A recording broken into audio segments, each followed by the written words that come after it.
पंचमः पाठः सदाचारः।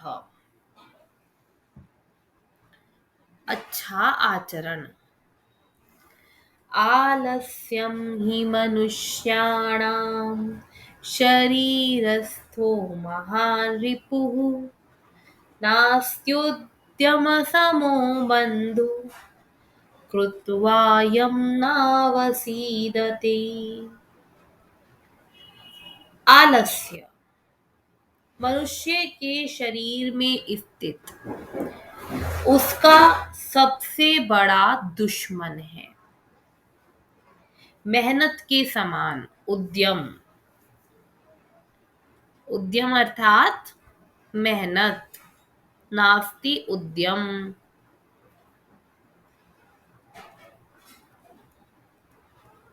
नास्ति प्लस उद्यम, उद्यम अर्थात मेहनत परिश्रम। न अस्ति नहीं है, परिश्रम मेहनत के समान, समः समान, मेहनत के समान कोई मित्र नहीं है। कृत्वा यम नावसीदति जिसको करके हमें कभी दुख नहीं होता है, कभी पीड़ा नहीं होती है।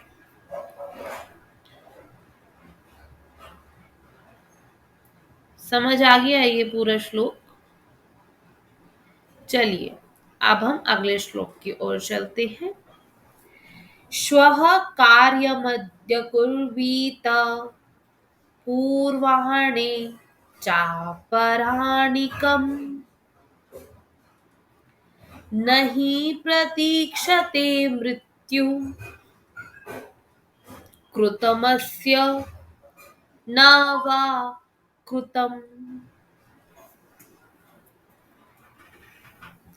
श्वः कार्यमद्य कुर्वीत जो काम आप कल करना चाहते हो वो आज कर लो। अद्य कार्यम प्लस अद्य, अद्य अर्थात आज। जो कार्य आप कल करना चाहते हो वो आप आज करो। पूर्वाणे चा पराणिकम और जो कार्य आप दोपहर को करना चाहते हो, ठीक है, वह कार्य आप पूर्वाने करो, दोपहर से पहले ही कर लो। क्यों करो ऐसा? क्योंकि नहीं प्रतीक्षते मृत्यु, मृत्यु किसी की प्रतीक्षा नहीं करती, चाहे किया गया हो। कृतमस्य न व कृतम, ठीक है, मृत्यु कभी किसी की प्रतीक्षा नहीं करती है। कार्य किया गया है या नहीं किया गया है, मृत्यु कभी भी आ सकती है। इसीलिए हमें अपना कार्य जल्द से जल्द करना चाहिए। कल पर कभी भी अपने कार्य को नहीं छोड़ना चाहिए।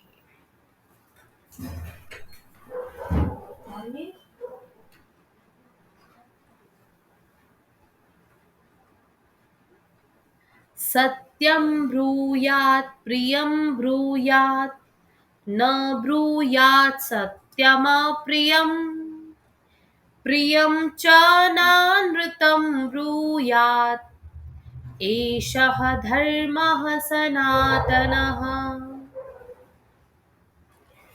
सत्यम ब्रूयात्, सत्य बोलो, सच बोलो। प्रियम ब्रूयात्, प्रिय बोलो, मधुर बोलो। न ब्रूयात् सत्यम अप्रियम, ऐसा सच भी मत बोलो जो प्रिय ना हो। तो प्रिय भी होना चाहिए और सच भी होना चाहिए, दोनों ही गुण हमारी वाणी में होने चाहिए। प्रियम च नानृतम ब्रूयात्, प्रियम च न अनृतम। अब कह रहे हैं प्रिय बोलो पर झूठ मत बोलो। प्रिय झूठ भी नहीं बोलना है। न अनृतम, अनृतम मतलब कि झूठ। ऐसा झूठ भी मत बोलो जो प्रिय है। एषः धर्मः सनातन, यही हमारा सनातन धर्म कहता है कि बोलो तो हमेशा सत्य बोलो, और सत्य इस प्रकार से बोलो कि कभी किसी को बुरा ना लगे। हमेशा प्रिय सत्य को ही बोलो, अन्यथा आप बोलो ही मत।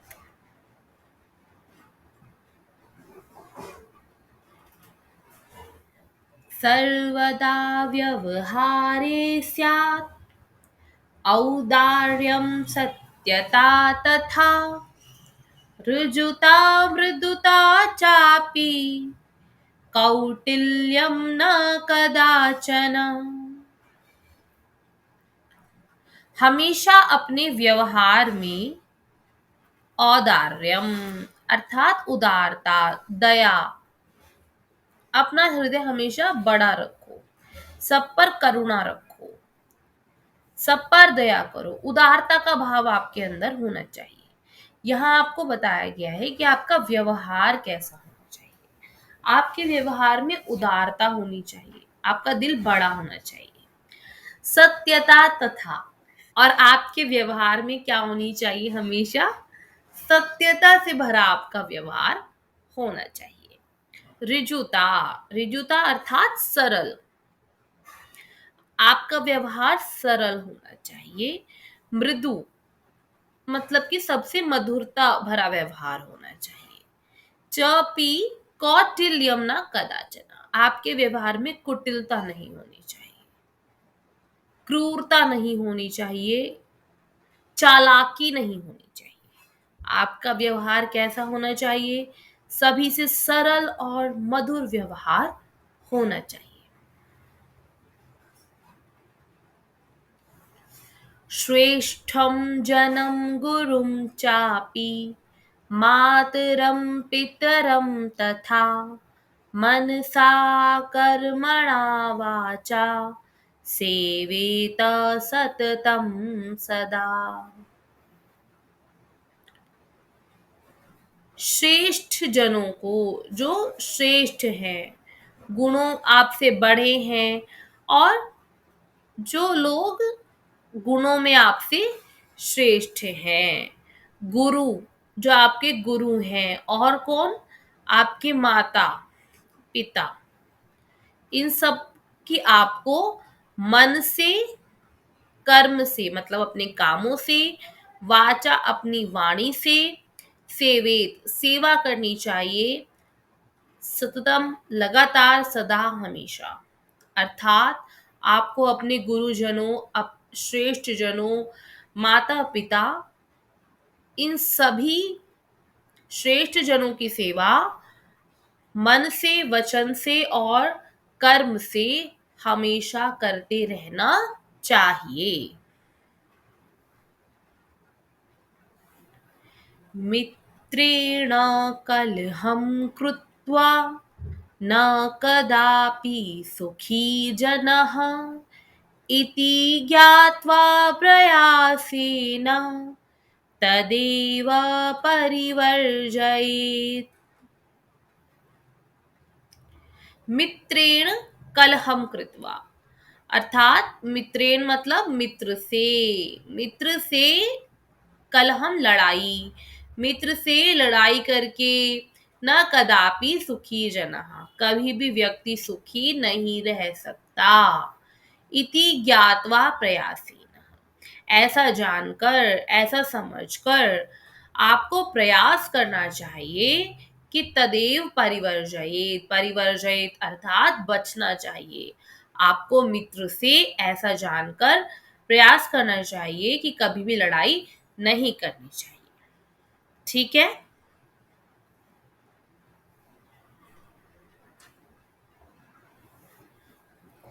शब्दार्थ, रिपुः शत्रु, एनिमी। उद्यमः परिश्रम, हार्डवर्क। शरीरस्थः शरीर में स्थित, एक्सिस्टिंग इन द बॉडी। अवसीदति दुखी होता है, become sorrow. श्वः आने वाला कल, tomorrow. पूर्वीत करना चाहिए, should do. पूर्वाने दोपहर से पहले, in the forenoon. अपराह्निकम दोपहर के बाद करने योग्य कार्य, work to be done in the afternoon. अनृतम झूठ, lie. सनातनः सदा से चला आ रहा हो, इटर्नल. स्यात् हो, शुड बी. औदार्यम उदारता, जनरसिटी. रुजुता सरलता, सिंप्लिसिटी. मृदुता कोमलता, सॉफ्टनेस. कौटिल्यम कुटिलता, टेढ़ापन, विकेडनेस. सेवेत सेवा करनी चाहिए, शुड सर्व. परिवर्जयेत बचना चाहिए, शुड अवॉइड. वाचा वाणी से, बाय स्पीच. अभ्यासः. Question number 1. सर्वान श्लोकान सस्वरम गायत. तो हमने सभी श्लोकों को स्वर के साथ गा लिया है. अब हम अगले प्रश्न की ओर चलते हैं. नंबर 2. उपयुक्त कथनानां समक्षम आम, अनुपयुक्त कथनानां समक्षम न इति लिखा. आपको यहाँ पर कुछ वाक्य दी गई है. आपको चेक करना है कि वो सही है या गलत है. अगर वे वाक्य सही है तो आप आम लिख दीजिए उनके आगे, और अगर वो आपको गलत लगते हैं तो आप उसके आगे न लिखेंगे. जैसे पहला वाक्य मैं आपको पढ़ के बता देती हूँ. प्रातः काले ईश्वरम स्मरे. सुबह के समय में ईश्वर का स्मरण करना चाहिए, ईश्वर का ध्यान करना चाहिए. तो यह वाक्य सही है, लिखेंगे आम. अनृतम ब्रूयात, झूठ बोलना चाहिए. तो यह वाक्य ऑब्वियसली गलत है, तो आप लिख दीजिए न. मनसा श्रेष्ठ जनम सेवेत. मन से श्रेष्ठ जनों की, श्रेष्ठ लोगों की सेवा करनी चाहिए. यह वाक्य सही है, लिख दीजिए अपनी अपनी पुस्तकों में आम. मित्रेण कलहम कृत्वा जनः सुखी भवति. मित्र से कलह करके व्यक्ति सुखी रहता है. तो यह वाक्य गलत है, लिख दीजिए न. श्वः कार्यम अद्य कुर्वीत. कल का काम आज करना चाहिए, कर लीजिए. तो हम क्या लिखेंगे, आम. बिल्कुल करेक्ट सेंटेंस है, लिख दीजिए आम. चलिए अगले प्रश्न की ओर चलते हैं. अगला प्रश्न है एक पदेन उत्तरत. एक पद में उत्तर दो. यहाँ पर हमें प्रत्येक प्रश्न का उत्तर केवल एक पद में देना है. तो आपको इस बात का विशेष ध्यान रखना है कि आप एक ही पद में उत्तर दें, तभी आपको पूर्ण अंक दिए जाएंगे. कह न प्रतीक्षति. कौन प्रतीक्षा नहीं करता.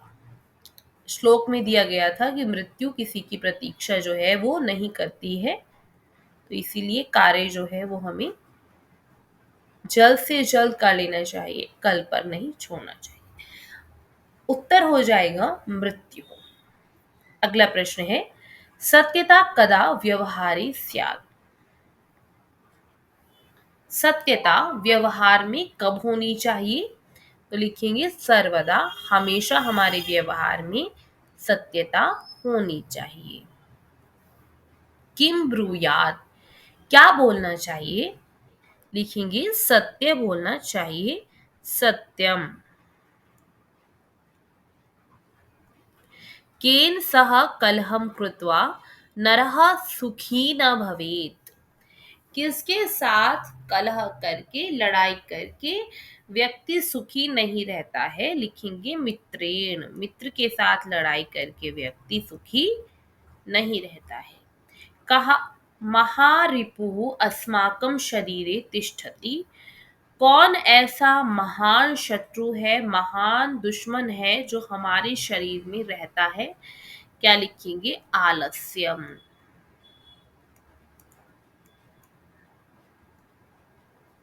आलस्य हमारा महाशत्रु है। क्वेश्चन नंबर 4, रेखांकित पदानि आधृत्य प्रश्न निर्माणम कुरुता। यहाँ पर आपको कुछ पद दिए गए हैं जिनके नीचे रेखा खींची गई है। उन पदों को आधार बनाकर इन वाक्यों के प्रश्न निर्माण करना है। ठीक है, अब देखिए यहाँ पर मैं आपको पहला वाक्य पढ़ के सुनाती हूँ। मृत्यु न प्रतीक्षते, मृत्यु प्रतीक्षा नहीं करती। तो यहाँ पर मृत्यु के नीचे आपको लाइन दिख रही है, तो आपको मृत्यु के स्थान पर प्रश्नवाचक शब्द लिखना है। जैसे हम पूछ सकते हैं क्या प्रतीक्षा नहीं करती है, तो हम क्या लिखेंगे मृत्यु के स्थान पर? कहा। क्या प्रतीक्षा नहीं करता। ठीक है, कौन है जो प्रतीक्षा नहीं करता? तो लिखेंगे कह न प्रतीक्षते। और इस बात का आपको ध्यान रखना है, मैं पहले भी बता चुकी हूं कि वाक्य के अंत में अगर आप प्रश्न बना रहे हैं तो प्रश्नवाचक चिन्ह जरूर लगाएं। अगर आप प्रश्नवाचक चिन्ह नहीं लगाएंगे तो आपके मार्क्स डिडक्ट हो जाएंगे। तो यहाँ पर आपका ये जरूरी है कि आप प्रश्नवाचक चिन्ह लगाएं। इसी तरह से अगला वाक्य है कलहम कृत्वा नरहा दुखी भवति। कलह को करके जो है व्यक्ति दुखी रहता है, दुखी हो जाता है। तो हम लिखेंगे कलह के नीचे लाइन है, तो क्या करके व्यक्ति दुखी हो जाता है? लिखेंगे किम कृत्वा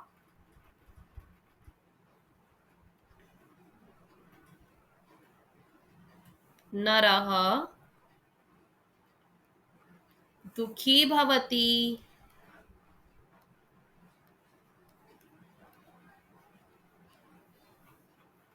पितरम कर्मणा सेवेत।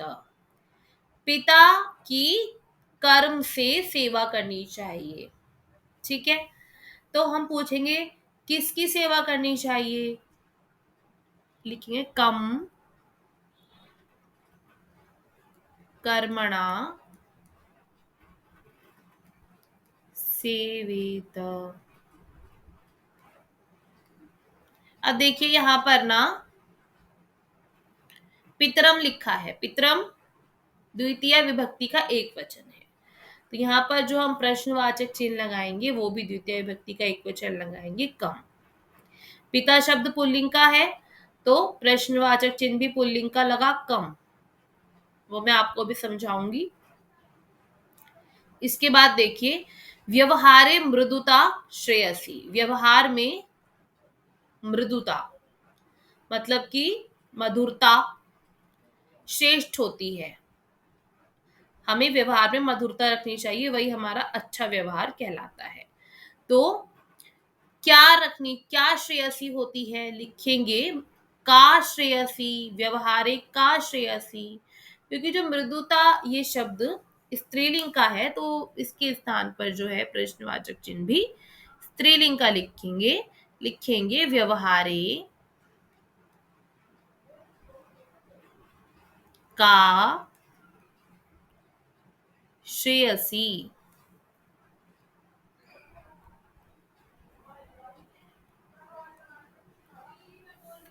ठीक है, अब देखिए अंतिम वाक्य सर्वदा व्यवहारे रुजुता विधेया।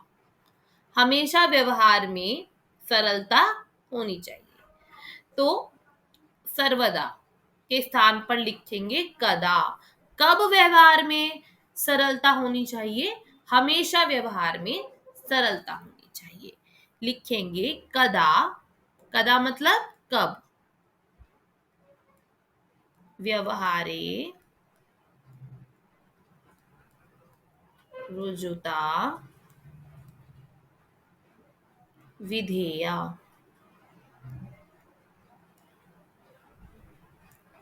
देखिए मैं यहाँ पर आपको एक चीज बताती हूँ कि जब भी आपको कोई समय या किसी अवधि के विषय में प्रश्न करना है तो आप हमेशा उसके स्थान पर लिखेंगे कदा। कदा का मतलब होता है कब। ठीक है। किसी जगह के लिए अगर आपको करना है प्रश्न कि कहां पर, ठीक है, तो आप लिखेंगे कुत्र। ठीक है।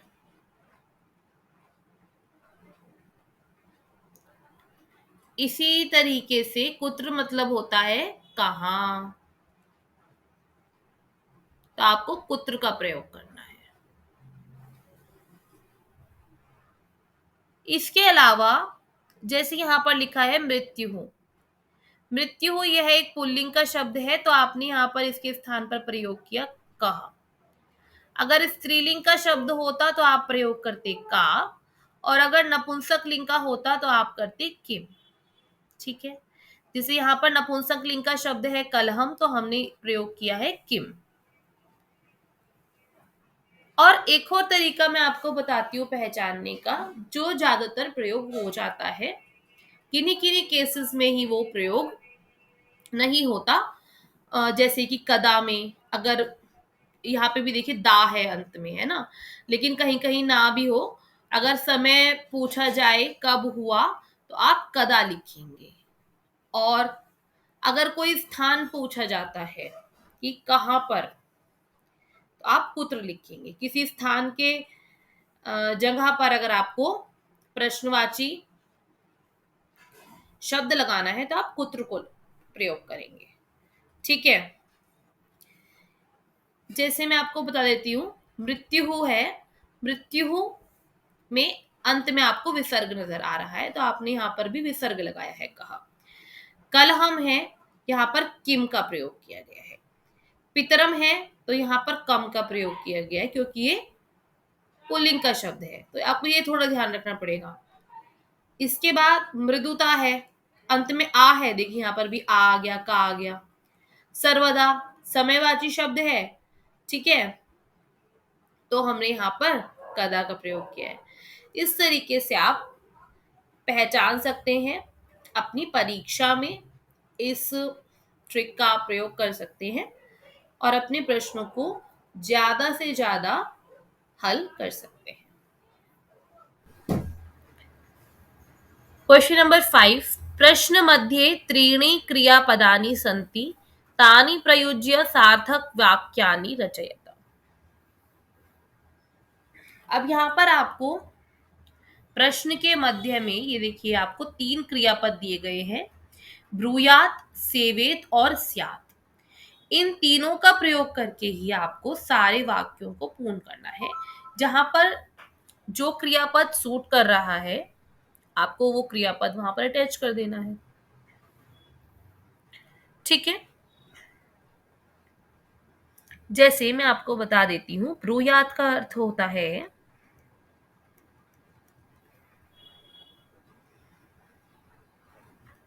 बोलना चाहिए।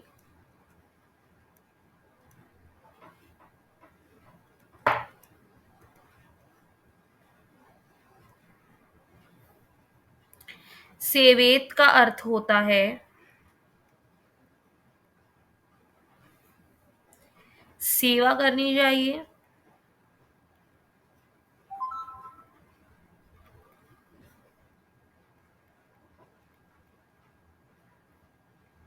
स्यात का अर्थ होता है होना चाहिए।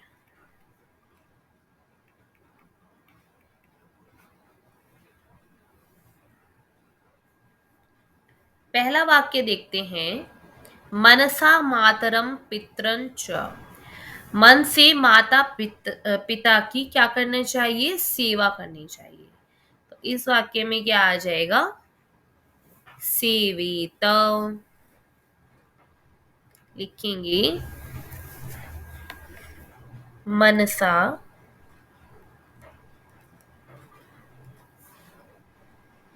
मातरम पितरम च सीवित। अगला वाक्य देखेंगे। सत्यम प्रियम च, सत्य और प्रिय बोलना चाहिए, लिखेंगे ब्रूयात।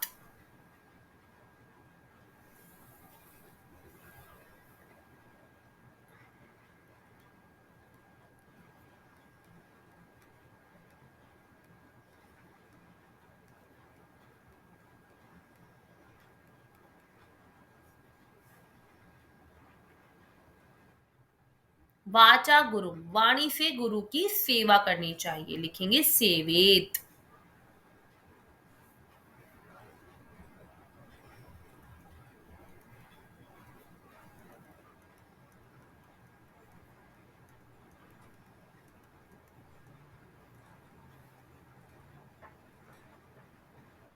सत्यम अप्रियम चना, सत्य जो अप्रिय हो, जो सुनने में बुरा लगे, जिससे किसी का दिल दुखे, ऐसा सत्य हमें नहीं बोलना चाहिए। तो हम लिखेंगे ब्रूयात।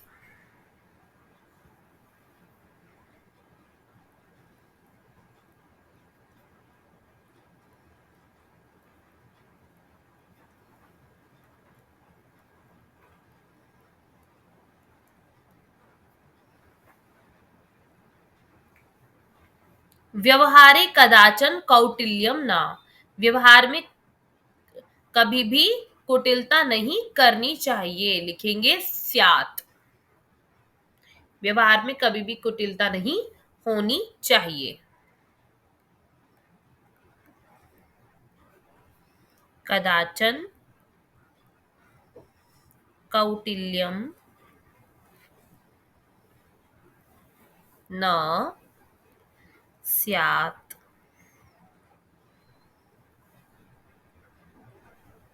श्रेष्ठ जन्म कर्मणा, श्रेष्ठ लोगों की कर्म से क्या करनी चाहिए, सेवा करनी चाहिए।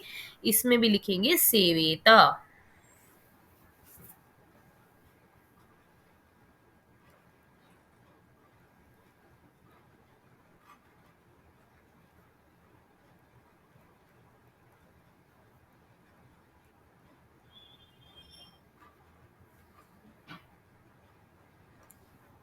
व्यवहारे सर्वदा औदार्यम, व्यवहार में हमेशा उदारता होनी चाहिए, रखनी चाहिए, हम लिखेंगे स्यात्।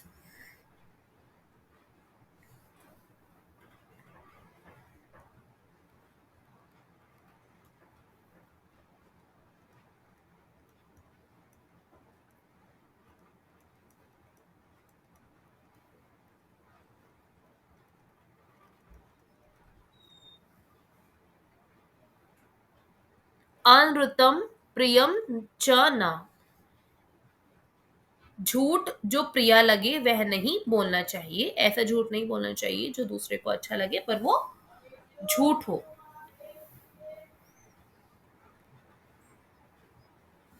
ऐसा झूठ भी नहीं बोलना चाहिए, तो लिखेंगे अनृतम प्रियम च न ब्रूयात्।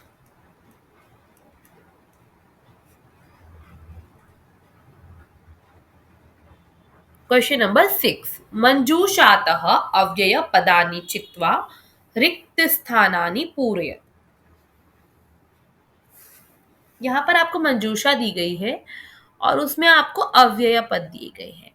अव्यय पद वे होते हैं जो तीनों लिंगों में एक समान रहते हैं और कभी भी उनका रूप बदलता नहीं है, चाहे वे किसी भी लिंग में हो या किसी भी वचन में हो, किसी भी विभक्ति में हो। जब भी वे प्रयोग होंगे तो जैसे हैं वैसे ही प्रयोग होंगे। ठीक है, चलिए तो हम अव्यय पदों को देखते हैं, कौन सा अव्यय किस रिक्त स्थान में लगाया जाएगा। जैसे पहला है भक्तः डैश ईश्वरम स्मरति, भक्त ईश्वर का ध्यान करता है, कब करता है, सदा, हमेशा। असत्यम, असत्य अर्थात झूठ, नहीं बोलना चाहिए, है ना। वक्तव्य मतलब बोलना चाहिए, तो क्या आएगा, न। न अर्थात नहीं। प्रियम डैश सत्यम वदी, प्रिय बोले, कैसा प्रिय बोले, जो सच हो, ऐसा प्रिय बोले जो सच भी हो।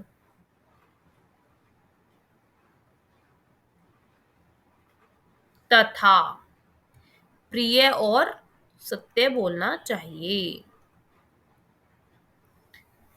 लता मेधा, लता और मेधा विद्यालय जाती हैं, तो लिखेंगे च। आपको पता है हिंदी में हम जो और है, च है, उसको मध्य में लिखते हैं, लेकिन संस्कृत में हम दो शब्दों के बाद लिखते हैं च को, ठीक है। और को हम दोनों शब्द पहले लिखते हैं और उसके बाद लिखते हैं। हिंदी में हम मध्य में ही लिख देते हैं, जैसे लता और मेधा, लेकिन संस्कृत में हम कैसे लिखते हैं, लता मेधा च, ठीक है। जैसे रामः लक्ष्मणः च, इसका अर्थ हुआ राम और लक्ष्मण। जबकि हिंदी में लिखेंगे तो हम कैसे लिखेंगे, राम और लक्ष्मण, ठीक है। च का अर्थ होता है और। अगला है डैश कुशली भवान, कुशली अर्थात कुशल, ठीक हो, भवान तुम, तो हम क्या लिखेंगे, जब हमसे कोई पूछता है कि आप ठीक हो, तो हम भी पूछते हैं ना, आप भी ठीक हो, तो वही यहाँ पर कहा गया है, अपि कुशली भवान, तुम भी ठीक हो। अपि मतलब भी, अपि का अर्थ, अपि का मतलब होता है भी। महात्मा गांधी, महात्मा गांधी डैश अहिंसा न अत्यजत, महात्मा गांधी ने अहिंसा को कभी नहीं छोड़ा, तो हम लिखेंगे कदाचन, कभी भी नहीं। कदाचन अर्थात कभी भी, और न अत्यजत नहीं छोड़ा, महात्मा गांधी ने कभी भी अहिंसा को नहीं छोड़ा।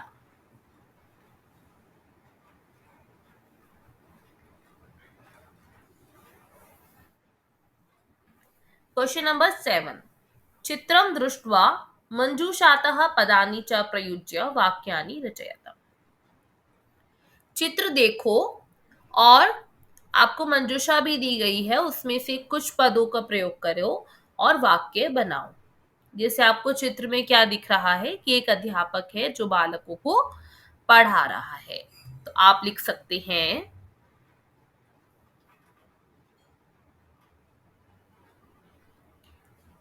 शिक्षकः, यहां से हम शिक्षकः पद ले लेंगे, शिक्षकः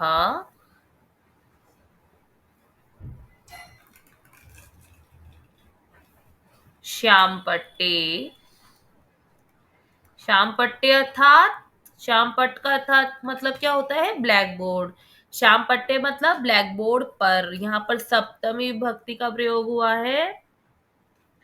शिक्षक श्याम पट्ट पर, ये हमने ले लिए दो वर्ड्स, लिखेंगे लिखती, लिखता है, ठीक है। जो शिक्षक है वो श्याम पट्ट पर लिखता है। अगला वाक्य हम क्या बना सकते हैं कि जो छात्र है वो पुस्तिका में लिखते हैं, तो बनाएंगे छात्राः, यहां से हमने छात्राः ले लिया। पुस्तिकायाम, पुस्तिका में, अपनी अपनी नोटबुक्स में,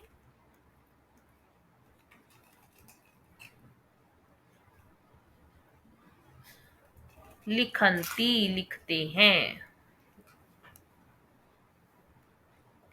और देखिए यहाँ पर जो शिक्षक है वो श्याम पट्ट पर क्या लिख रहा है, प्रश्न लिख रहा है। तो आप एक और वाक्य इसी प्रकार से बना सकते हैं, सह, यहां से आप सह ले लीजिए शिक्षक के लिए, वह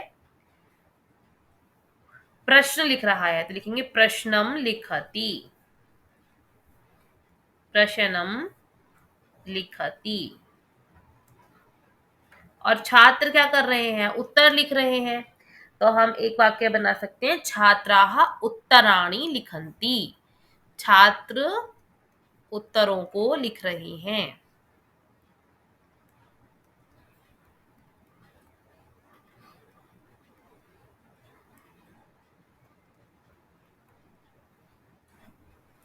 इस प्रकार आज का पाठ यहीं समाप्त होता है। मिलते हैं अब एक नए पाठ में, तब तक के लिए नमो नमः।